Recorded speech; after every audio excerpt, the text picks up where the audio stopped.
오늘의 마눌 라디오 이야기는 잃어버린 이름을 찾아가는 한 여성의 이야기입니다. 우리 모두에게는 태어나면서 받은 이름이 있지만 때로는 그 이름조차 잊혀진 채 살아가는 사람들이 있죠. 오늘 들려드릴 이야기의 주인공도 바로 그런 사람 중 하나였습니다. 오늘의 이야기를 시작합니다. 새벽 4시 자갈치 시장에는 이미 하루가 시작되고 있었습니다. 차가운 바닷바람이 시장 골목을 휘돌며 지나가고 어둠 속에서도 분주한 발걸음 소리들이 여기저기서 들려왔죠. 그 소리들 사이로 22살 이서윤의 발소리도 섞여 있었습니다. 서윤은 생선 손질대 앞에 서서 깊은 숨을 들이마셨습니다. 코끝을 찌르는 비린내, 얼음장처럼 차가운 회칼, 갈라져서 아물지 않는 손끝들. 이 모든 것이 그녀의 일상이었어요. 10살 때부터 잡기 시작한 이 칼은 이제 서윤의 손에 너무나 자연스럽게 맞았습니다. 서윤아, 오늘도 일찍 왔네. 옆 가게 아주머니가 인사를 건넸지만 서윤은 고개만 살짝 끄덕이고는 묵묵히 생선을 정리하기 시작했습니다. 말이 많아봤자 좋을 것 없다는 걸 일찍부터 배웠거든요. 작업복을 입고 앞치마를 두르는 서윤의 모습은 능숙했습니다. 12년간 매일 반복한 동작들이었죠. 하지만 서윤의 눈빛만은 다른 시장 사람들과 달랐어요. 어딘가 간절함이 숨어 있었거든요. 집에서는 엄마 한 말자가 늘 차가운 목소리로 말했습니다. 네가 벌어야 민구 약이라도 산다. 지적장애가 있는 동생 한민구를 위해서라면 뭐든 해야 했어요. 민구는 20살이었지만 정신 연령은 8살 수준이었습니다. 간질 발작도 자주 일으켰고 그때마다 병원비가 나갔죠. 민구야, 형이 또 아파?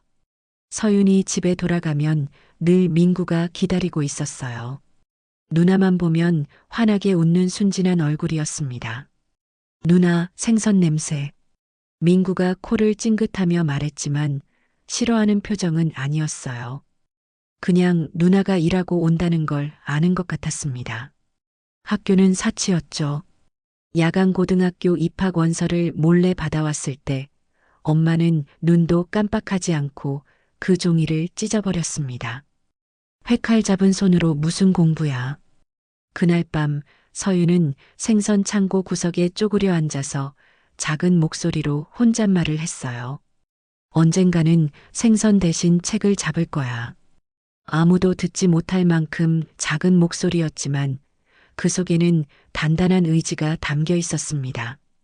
차가운 창고 바닥에 앉아서도 서윤의 눈만은 어둠 속에서 빛나고 있었거든요. 서윤은 낡은 달력을 펼쳐놓고 날짜를 세어봤습니다. 내년이면 23살, 그 다음에면 24살. 시간은 자꾸 흘러가는데 자신은 여전히 이 자리에 서 있을 것만 같았어요. 하지만 서윤은 포기하지 않았습니다. 매일 밤 창고에서 혼자 공부했어요. 버려진 책들을 주워와서 읽고 신문 한 장이라도 꼼꼼히 읽었습니다. 그렇게라도 세상을 알고 싶었거든요.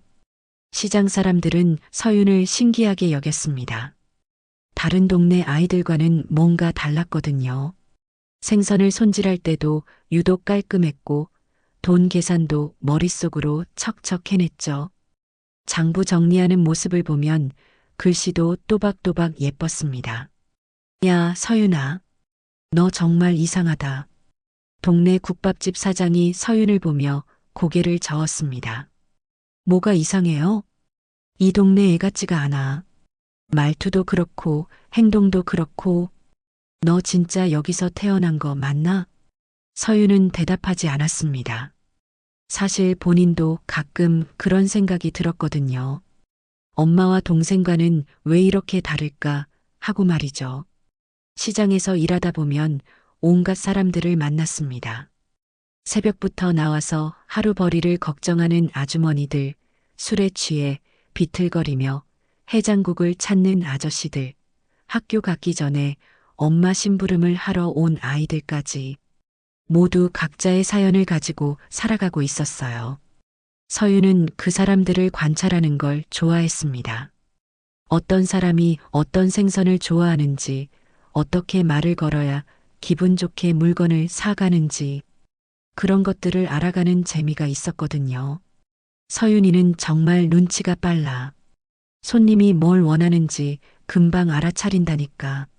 생선 가게 사장도 서윤을 높이 평가했습니다. 덕분에 다른 아르바이트생들보다 시급도 조금 더 받을 수 있었어요. 그러던 10월의 어느 오후였습니다. 평소와 다른 분위기의 손님이 나타났어요. 정장을 입은 중년 여성이었는데 다른 시장 사람들과는 확연히 달랐습니다. 깔끔한 헤어스타일, 고급스러운 옷차림, 그리고 무엇보다 서윤을 바라보는 그 눈빛이 범상치 않았죠. 그 여자는 서윤을 뚫어져라 쳐다봤습니다. 마치 누군가를 찾고 있다는 듯이 말이에요. 서윤은 불편함을 느꼈지만 손님이니까 정중하게 대했습니다. 어머니, 뭘 사실 건가요? 하지만 그 여자는 대답하지 않고 계속 서윤의 얼굴을 살펴봤어요. 눈, 코, 입 그리고 머리카락까지 한 부분도 놓치지 않으려는 듯 자세히 관찰했습니다. 실례지만 성함이 어떻게 되세요? 이서윤이에요. 그런데 왜요? 서윤이. 나이는 몇 살이에요? 22살인데요. 그 여자의 얼굴이 점점 창백해졌어요. 손도 미세하게 떨리기 시작했죠. 혹시 목 뒤에 점이 있니? 갑작스러운 질문에 서윤은 당황했습니다. 네, 있는데요. 그게 왜요? 그 순간 그 여자의 얼굴이 하얗게 질렸어요. 마치 믿을 수 없는 일을 목격한 것처럼 말이에요. 미안해, 미안해. 그냥 다른 사람인 줄 알았어. 여자는 황급히 그 자리를 떠났지만 서윤은 그 뒷모습을 한참 동안 바라봤습니다. 뭔가 이상했거든요. 그 여자의 눈에서 본 건, 그건 그냥 놀라움이 아니었어요. 뭔가 더 깊은, 오랫동안 억눌러온 감정 같은 것이었죠. 그 여자의 정체는 서미령이었습니다. 해산물 글로벌 유통회사를 이끄는 백만장자였죠. 서미령은 자갈치 시장을 떠난 후에도 서윤의 얼굴을 잊을 수 없었습니다. 운전기사가 있는 고급 승용차 안에서도 서미령의 마음은 계속 시장으로 돌아가 있었습니다. 그 아이의 얼굴, 그 눈빛, 그리고 목 뒤의 점까지 모든 것이 17년 전 잃어버린 딸과 너무나 닮아 있었거든요.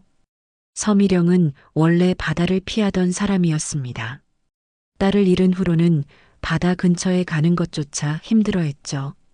하지만 그날은 딸의 기일이었습니다.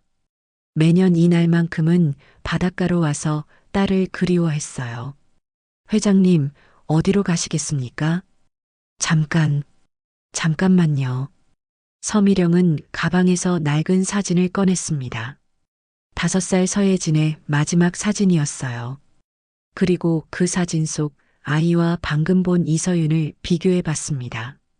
정 형사님, 급한 일이 있습니다.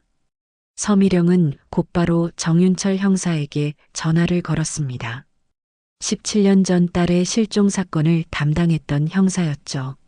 무슨 일이신가요, 회장님? 혹시 예진이를 찾았을지도 모르겠어요. 정윤철은 깜짝 놀랐습니다.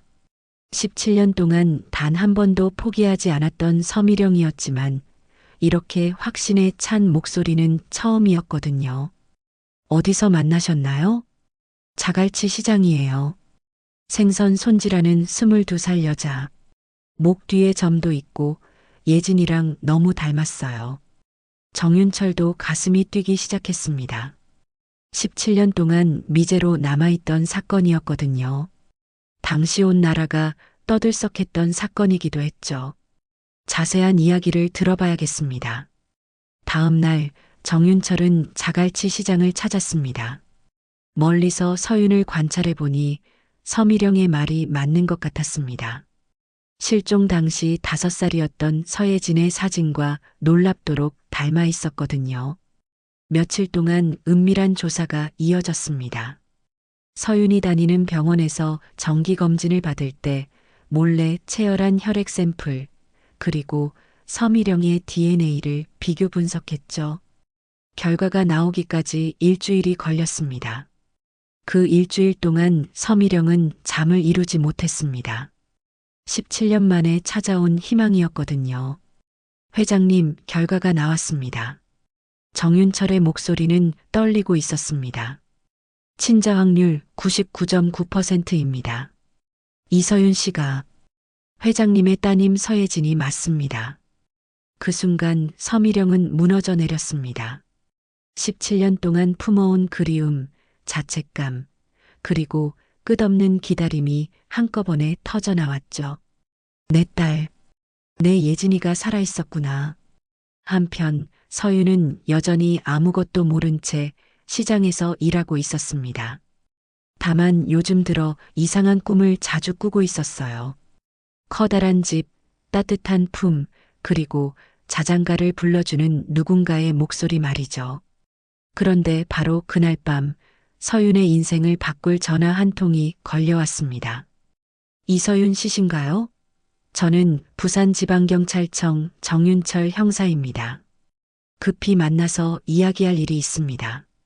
정윤철 형사와의 만남은 서윤의 세상을 완전히 뒤바꿔 놓았습니다. 경찰서 조사실에 앉아 있는 서윤의 손은 계속 떨리고 있었어요. 무슨 일인지 짐작은 갔지만 믿고 싶지 않았거든요. 이서윤 씨, 아니, 서예진 씨. 당신의 진짜 이름은 서예진입니다. 무슨 말씀이세요? 저는 이서윤인데요. 서윤은 도저히 믿을 수 없었습니다. 22년 동안 자신이 알고 있던 모든 것이 거짓이라니요. 정윤철은 차근차근 설명했습니다. 17년 전 실종 사건, 서미령 회장의 딸이었던 것, DNA 검사 결과까지 모든 것이 사실이라는 증거들을 하나씩 보여줬습니다. 이게 당신이 5살 때 찍은 마지막 사진입니다. 사진 속의 아이는 분명 서윤과 닮아 있었습니다. 하지만 그 아이는 예쁜 옷을 입고 환하게 웃고 있었어요. 지금의 서윤과는 너무나 다른 모습이었죠. 정말 이 아이인가요? DNA 검사로 확인했습니다. 의심할 여지가 없어요. 서윤은 머리가 복잡해졌습니다. 그렇다면 지금까지 살아온 삶은 뭐였을까요? 엄마라고 부른 한말자는 누구였고, 동생이라고 생각한 민구는 또 뭐였을까요? 그럼 엄마는요? 제가 아는 엄마는요? 한말자 씨와는 함께 이야기해 봐야겠어요. 어떤 경위로 당신을 키우게 됐는지 들어봐야겠습니다. 그날 저녁 경찰차가 서윤의 집 앞에 섰습니다. 좁은 골목길에 고급 승용차까지 서 있어서 동네 사람들이 수군거렸어요. 한말자는 이미 무슨 일인지 알고 있는 듯 했습니다. 창백한 얼굴로 대문을 열어주었죠. 엄마. 서윤이 부르자 한말자는 고개를 떨구었습니다. 17년 동안 숨겨온 비밀이 드러나는 순간이었어요. 알았다. 이런 날이 올 줄 알았어. 거실에 모두 앉아 분위기가 무거워졌습니다. 민구도 상황이 심각하다는 걸 눈치챘는지 조용히 구석에 앉아 있었어요. 말자 씨, 솔직하게 말씀해 주세요. 서윤이를 어떻게 키우게 된 건가요? 정윤철이 정중하지만 단호하게 물었습니다. 한말자가 무릎을 꿇으며 입을 열었습니다. 17년 전 해변에서 그 애를 발견했어요. 비에 젖어서 덜덜 떨고 있더라고. 옷은 좋은 걸 입고 있었는데 완전히 넋이 나가 있었어요. 한말자의 목소리는 점점 작아졌습니다. 처음엔 경찰에 신고하려 했어요. 그런데 그 애가 말을 못하는 거예요. 충격 때문인지 아무 말도 안 하고. 그래서 며칠만 돌봐주자 했는데. 그런데 왜 계속? 시설에 보내기엔 너무 어렸어요. 그리고 민구도 있었고, 혼자 키우기도 힘든데 둘이나 키우게 됐죠. 서유는 한 말자를 바라봤습니다. 그 차가웠던 엄마의 얼굴에 지금은 눈물이 흐르고 있었어요. 미안해, 서윤아. 너한테 학교도 못 보내주고 맨날 고생만 시켰어. 그런데 말이야. 한 말자의 목소리가 떨렸습니다. 너 없었으면 우리 어떻게 살았겠어? 민구 약값도 생활비도 다 내가 번 돈이었잖아. 고마웠어. 정말 고마웠어. 그제야 서유는 깨달았습니다. 한 말자가 차가웠던 이유를, 학교를 못 보내준 이유를 말이죠. 가난했기 때문이었어요. 하지만 그 가난 속에서도 자신을 버리지 않고 키워준 건 분명한 사랑이었죠. 서미령과의 첫 만남은 부산의 한 호텔 로비에서 이루어졌습니다. 서유는 평생 들어본 적 없는 고급 호텔이었는데 대리석 바닥과 화려한 샹들리에가 그녀를 압도했습니다. 정장을 입은 사람들, 외국어로 대화하는 손님들, 모든 것이 낯설었어요. 예진아. 서미령이 서윤을 보자마자 무릎 위에 앉았습니다. 그 모습에 주변 사람들이 놀란 눈으로 바라봤지만 서미령은 신경 쓰지 않았어요. 회장님, 일어나세요. 서윤이 서미령을 부축하려 했지만 서미령은 계속 무릎을 꿇은 채였습니다. 널 바닷가에서 잃고 나서 난 바다를 볼 수 없었어. 살아만 있어줘. 그것만 바랐어. 서미령의 목소리는 17년간 쌓인 죄책감으로 떨리고 있었습니다. 그날, 마지막으로 널 불러도 대답이 없을 때 내 세상이 무너졌어. 일어나세요, 제발. 서윤이 서미령의 팔을 잡아 일으켰습니다. 그 순간 서미령의 손길이 서윤의 뺨을 어루만졌어요. 그 손길은 놀랍도록 따뜻했습니다. 내가 정말 우리 예진이구나. 이 얼굴, 이 눈 다 기억해. 아기였을 때 그대로야. 이상했습니다. 서윤도 모르게 눈물이 흘렀어요. 왜 울고 있는지 스스로도 이해할 수 없었죠. 하지만 뭔가 그리웠던 감정이 차올랐습니다. 회장님, 저 정말 기억이 안 나요. 괜찮아. 너무 어렸으니까. 그런데 정말 아무것도 기억 안 나? 서미령은 가방에서 낡은 사진첩을 꺼냈습니다. 이거 봐. 내가 5살 때까지의 사진들이야. 너를 안고 자장가 불러주던 날들, 처음 걸음마 했던 날, 첫 번째 생일. 사진을 보는 서윤의 표정이 점점 변했습니다. 어딘가 익숙한 느낌이 들었거든요. 최근 자주 꾸던 꿈들과 비슷한 장면들이 많았죠. 이 방, 분홍색 벽지에 곰돌이 침대. 어디선가 본 것 같아요. 내 방이었어. 직접 골라준 벽지고 침대도 내가 고른 거야. 서미령은 또 다른 사진을 보여줬습니다. 이건 내가 4살 때 동물원에서 찍은 거야. 코끼리가 무서워서 울었는데 나중에는 코끼리랑 친해져서 코끼리 코가 길어서 무서웠어요. 서윤이 갑자기 말했습니다. 본인도 놀랐어요. 어디서 나온 기억인지 모르겠는데 저절로 나온 말이었거든요. 맞아. 바로 그거야. 기억하고 있었구나. 서미령이 환하게 웃었습니다. 이 자장가, 혹시 파도야 안녕으로 시작하는 노래인가요? 서미령이 깜짝 놀랐습니다. 어떻게 알았어? 그 노래는 내가 예진이에게만 불러주던 노래인데 꿈에서 들었어요. 요즘 자주 꾸는 꿈이 있거든요. 누군가 저를 안고 그 노래를 불러주는 꿈. 서미령은 다시 눈물을 흘렸습니다. 기억하고 있었구나. 내가 기억하고 있었어. 그 순간 서윤의 마음 깊은 곳에서 뭔가가 움트기 시작했습니다. 혈육의 정이라고 해야 할까요? 아니면 잃어버린 기억의 파편들이 맞춰지는 느낌이라고 해야 할까요? 어머니, 정말 제가 어머니 딸인가요? 그래, 넌 내 딸이야. 내가 10개월 동안 뱃속에 품고 세상에서 가장 예쁘게 낳은 내 딸이야. 서미령과의 만남 이후 서유는 며칠 동안 잠을 이루지 못했습니다. 머릿속이 너무 복잡했거든요. 생선 손질을 하면서도 계속 생각에 잠겨 있었습니다. 서윤아, 요즘 왜 그래? 멍하니 있기만 하고. 시장 아주머니가 걱정스럽게 물었지만 서윤은 대답할 수 없었습니다. 뭐라고 설명해야 할지 모르겠더라고요. 집에서도 마찬가지였습니다. 한말자와 민구를 보면 가슴이 먹먹해졌어요. 이 사람들과 헤어져야 하는 건가? 아니면 계속 함께 살 수 있는 건가? 엄마, 저 때문에 힘드셨죠? 어느 날 저녁 서윤이 한말자에게 물었습니다. 갑자기 왜 그런 소리야?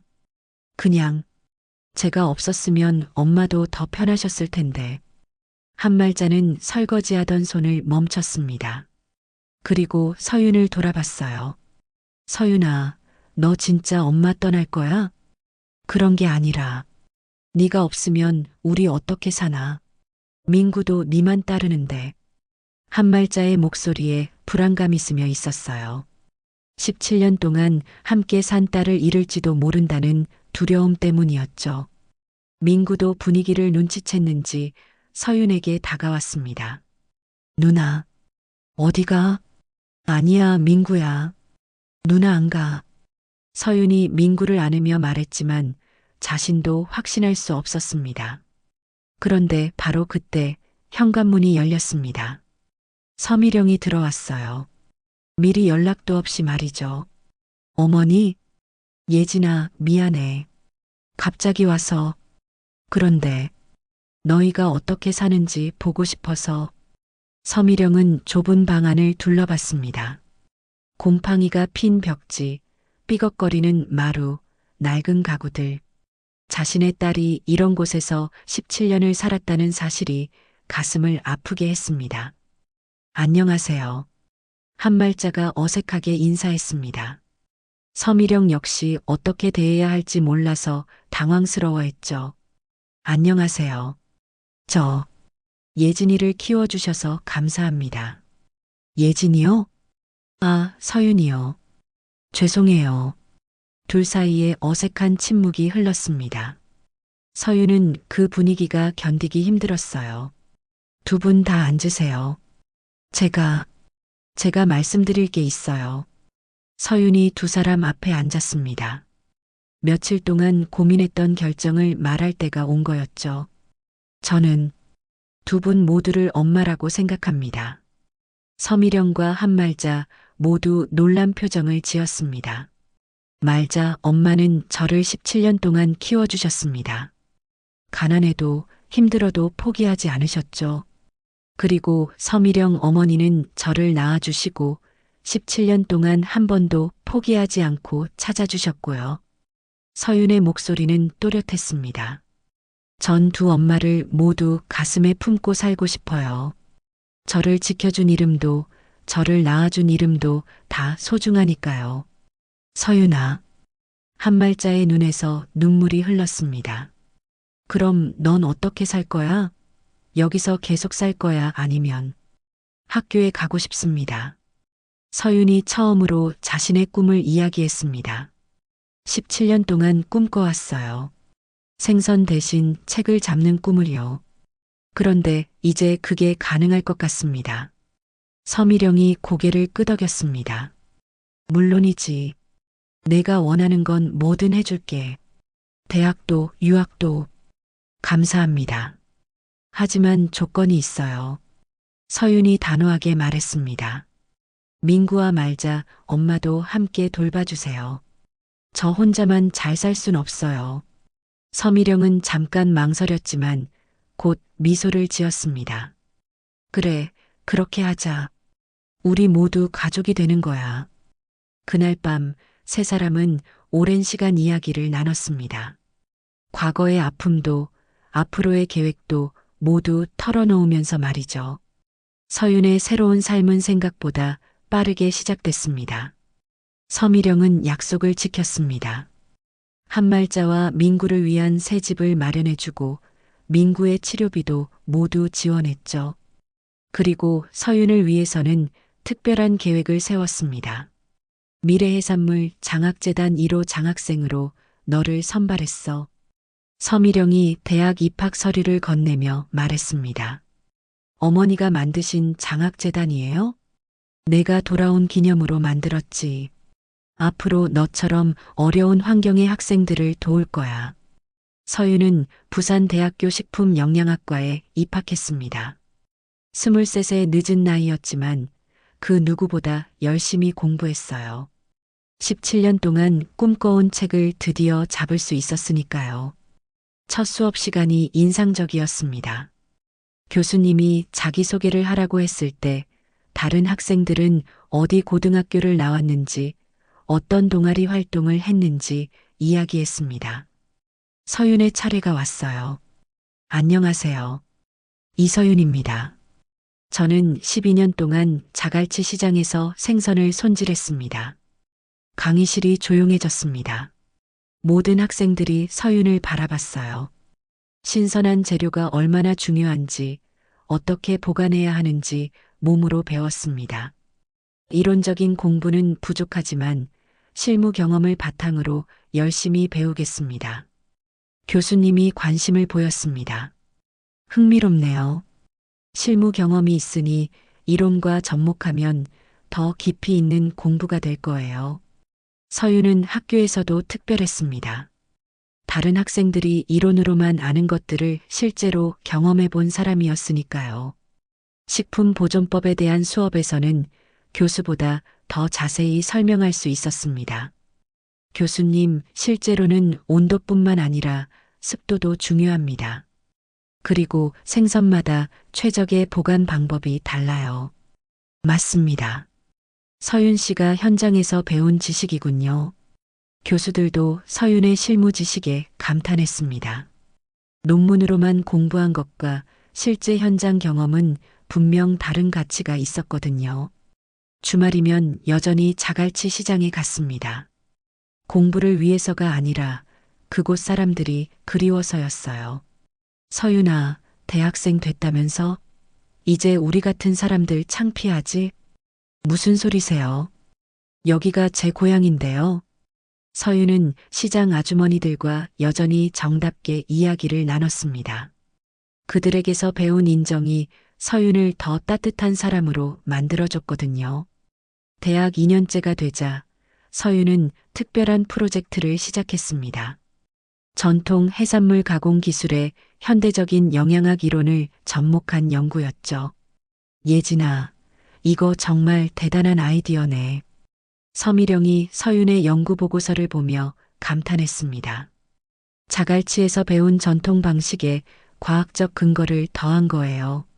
더 맛있고 영양가 높은 제품을 만들 수 있을 것 같습니다. 구체적으로 어떤 거야? 예를 들어 젓갈을 만들 때 소금 농도와 발효 온도를 정확히 조절하면 유익한 유산균을 더 많이 생성할 수 있어요. 그리고 천연 항산화 성분도 보존할 수 있고요. 서미령은 서윤의 설명을 들으며 비즈니스 아이디어를 떠올렸습니다. 그럼 우리 회사에서 상용화해 볼까? 정말요? 물론이지. 내가 개발한 거니까 브랜드 이름도 내가 정해. 서윤은 잠깐 생각하더니 웃으며 말했습니다. 예진유는 어때요? 제 두 이름을 다 넣는 거예요. 완벽해. 내가 이서윤으로 살아온 시간도 서예진으로 태어난 것도 모두 소중하니까. 5년이 흘렀습니다. 서윤은 이제 27살이 되었고 예진윤 브랜드는 전국적으로 유명해졌습니다. 전통 해산물 가공식품 분야에서 혁신을 일으켰다는 평가를 받고 있었죠.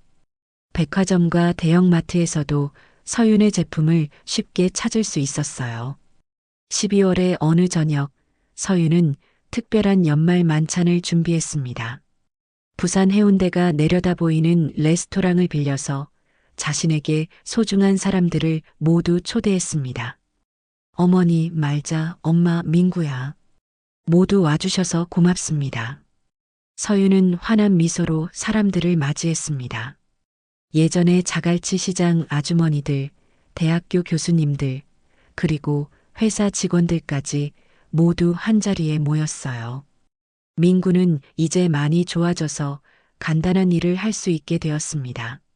서윤의 회사에서 포장 작업을 도우며 용돈도 벌고 있었어요. 누나 고마워. 누나 덕분에 일도 하고. 민구가 또박또박 말했습니다. 꾸준한 치료와 재활 덕분에 의사소통 능력도 많이 향상되었어요. 서윤아, 내가 이렇게 큰 사람이 될 줄 누가 알았겠니? 시장 아주머니 중 한 분이 감격스러워하며 말했습니다. 아주머니들이 저를 따뜻하게 대해주셨으니까 가능한 일이었어요. 서윤은 진심으로 고마워했습니다. 그 사람들의 인정 어린 관심이 없었다면 지금의 자신도 없었을 테니까요. 만찬이 무르익을 무렵 서윤이 마이크를 잡았습니다. 오늘 이 자리에 와주신 모든 분들께 감사드립니다. 사실 저에게는 두 개의 이름이 있어요. 사람들이 조용해졌습니다. 이서윤이라는 이름으로 22년을 살았고 서예진이라는 이름으로 태어났습니다. 예전에는 이 두 이름이 혼란스러웠는데 이제는 알겠어요. 두 이름 모두 저예요. 서윤의 목소리는 확신에 차 있었습니다. 예진도 서윤도 다 저예요. 잃어버린 이름도 얻은 이름도 모두 제 삶이에요. 서미령과 한말자가 서로를 바라보며 미소를 지었습니다. 처음 만났을 때의 어색함은 온데간데 없었어요. 이제는 진짜 가족이 된 기분이었거든요. 그리고 앞으로의 계획도 말씀드리고 싶습니다. 서윤이 새로운 발표를 했습니다. 저와 같은 어려운 환경의 청소년들을 위한 직업 교육 프로그램을 시작할 예정입니다. 예진윤 꿈꾸는 아이들 프로젝트죠. 박수가 터져 나왔습니다. 교육비는 무료이고 취업까지 연결해 드릴 거예요. 저처럼 꿈을 포기해야 했던 아이들에게 기회를 주고 싶습니다. 만찬이 끝나고 서윤은 혼자 바닷가로 나갔습니다. 파도 소리를 들으며 지난 시간들을 떠올렸어요. 자갈치 시장의 차가운 새벽 회칼을 잡던 손, 그리고 꿈꿔왔던 책을 드디어 잡게 된 순간들까지 말이죠. 바다에는 달빛이 반짝이고 있었습니다. 서윤은 어릴 적 들었던 자장가를 흥얼거렸어요. 파도야 안녕, 우리 예진이 잘 자라고. 이제야 진짜 내가 되었어요. 서윤이 바다를 향해 혼잣말을 했습니다. 바람이 서윤의 머리카락을 살랑거렸어요. 휴대폰이 울렸습니다. 서미령에게서 온 문자였어요. 예진아, 아니 서윤아. 내가 우리 가족이 되어줘서 고마워. 사랑해. 서윤은 미소를 지으며 답장을 보냈습니다. 저도 사랑해요, 어머니. 그리고 말자 엄마도 민구도. 모두 다. 그날 밤 서윤은 오랜만에 깊은 잠에 들었습니다. 더 이상 누군가를 그리워하는 꿈이 아니라 따뜻한 사람들에게 둘러싸여 웃고 있는 꿈을 꾸었어요. 다음 날 아침 회사에 출근한 서윤은 새로운 프로젝트 계획서를 펼쳤습니다. 청소년 직업 교육 프로그램의 구체적인 내용들이 적혀 있었어요. 창밖으로 보이는 바다가 햇살에 반짝이고 있었습니다. 새로운 하루가, 새로운 이야기가 시작되고 있었어요. 서윤은 자신의 명함을 바라보며 생각했습니다. 대표이사 이서윤 서예진. 두 이름이 모두 적힌 명함이었어요. 이서윤에서 서예진으로, 그리고 다시 예진윤으로. 이름은 바뀌었지만 그 속에 담긴 사랑과 꿈은 계속 이어지고 있다고 말이죠. 바닷가에서 잃은 이름은 엄마를 다시 만나고 피어났습니다. 그 이름을 지켜준 사랑 덕분에 서윤은 다시 태어났어요. 때로는 우리에게 주어진 이름보다 더 소중한 것이 있습니다. 바로 그 이름을 불러주는 사람들의 사랑이죠. 이 이야기가 당신의 기억 속 어딘가에도 다정히 머물기를 바랍니다.